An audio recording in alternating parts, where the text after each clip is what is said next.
How y'all doing today?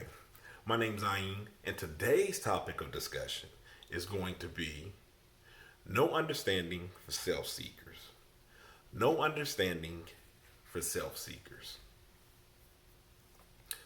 Now, when I think of this, when I'm talking about no understanding for a self seeker is a person that's selfish, perhaps manipulative. They only see things from their perspective of what they can get out of a situation. The best way that I can describe this with using an example is dealing with a person that's a button pusher. A button pusher is a person that they push your buttons to get a rise out of you. Maybe it's just something to get kicks out of. Who knows? Who knows? But if you're dealing with a person that their only point is to push you to your limits to get a rise or a reaction up out of you, that's not a good thing. So you have to deal with them in a proper perspective.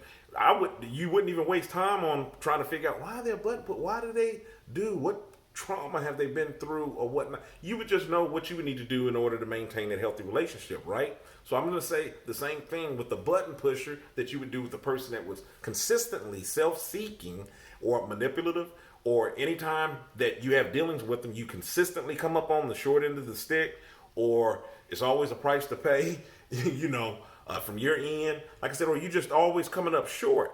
I wouldn't even waste time trying to understand why it is they do what they do.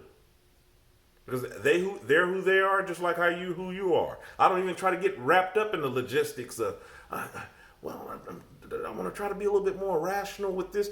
And the reason why I say that is the more rational that you try to become, or the more approaches that you try to show them, they're feeding off of that. They're anticipating that. They're expecting you to have come back to try to repair something else up off in the relationship so they can flip the script, start using and manipulating again. That's the reason why I say no understanding for self-seekers or somebody who's just consistently out for self.